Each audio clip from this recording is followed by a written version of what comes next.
again tomorrow to keep learning English through stories from around the world. I'm Ashley Thompson. And I'm Dan Novak.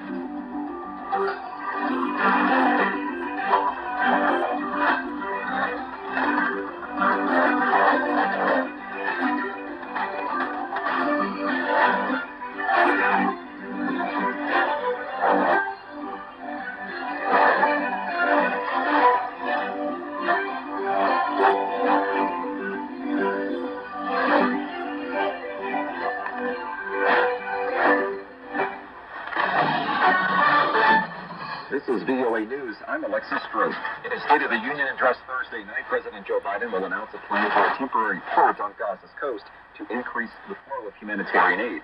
VOA's Rick Pantaleo reports. According to senior administration officials, President Joe Biden will announce a plan in his State of the Union address Thursday night for the U.S. military to help establish a temporary port on the Gaza coast aimed at increasing the flow of humanitarian aid into the beleaguered territory during the Israel-Hamas war. The officials, speaking on the condition of anonymity, said the operation would not require that American troops be on the ground to build the pier that is intended to allow more shipments of food, medicine, and other essential items. The officials did not provide details about how the pier would be built. They said it would likely take weeks before it was operational. Rick Pantaleo, VOA News.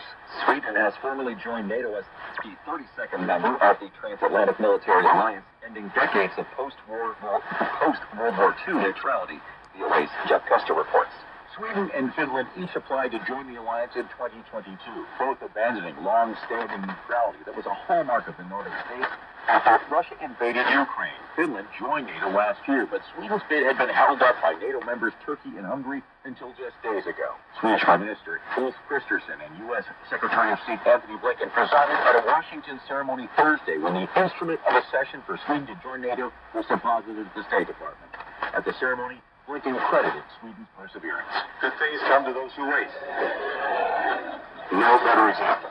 Let me be the very first to welcome Sweden as the 32nd member of the North Atlantic Treaty Organization.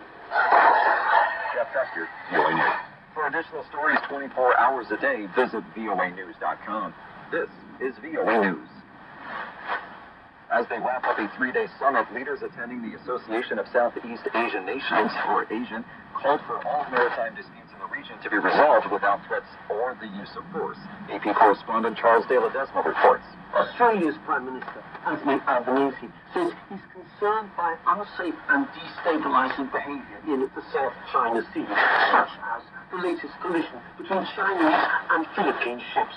He spoke after wrapping up a Southeast Asian leaders summit that called for disputes to be resolved through dialogue rather than threats. ASEAN leaders have now adopted a declaration calling for the peaceful resolution of disputes in the South China Sea through legal and diplomatic processes without resorting to the threat or use of force. I'm Charles De La Desma. The Justice Department is stepping up its focus on artificial intelligence. Officials warn that companies and people who deliberately misuse AI technology to advance a white-collar crime like price fixing, fraud, or market manipulation will be at risk for a harsher sentence. Deputy Attorney General Lisa Monaco told an American Bar Association conference in San Francisco on Thursday the Justice Department will take into account how well a company is managing the risks of AI technology each time it assesses a corporate compliance program. Politicians seek new alliances to lead Haiti as gangs take over and the premier tries to return home. AP correspondent Karen Shemus reports. Haiti remains largely paralyzed, with schools and businesses still closed amid heavy gunfire blamed on the gangs that control an estimated 80% of the capital. The country's embattled Prime Minister, Ariel Henry, has faced increasing pressure to resign, which would likely trigger a US-supported transition to a new government. Bill O'Neill, a human rights expert on Haiti, told the AP, I've been working in and on around Haiti for 30 years now, and I've never ever seen it this bad. It's absolutely catastrophic. One new political alliance has been formed between former rebel leader Guy Philippe, an ex-presidential candidate, and Senator Maurice Jean-Charles. Charles told a radio station that they signed a deal to form a three-person council to lead Haiti. I'm Karen Jenner.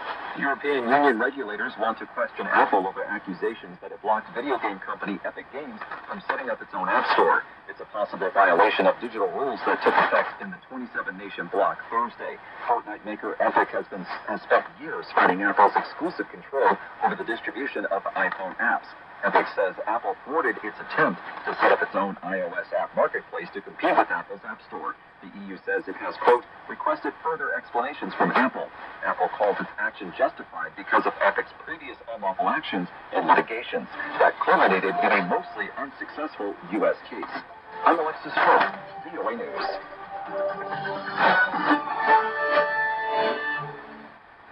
This is the African Music Mix and the Voice of America.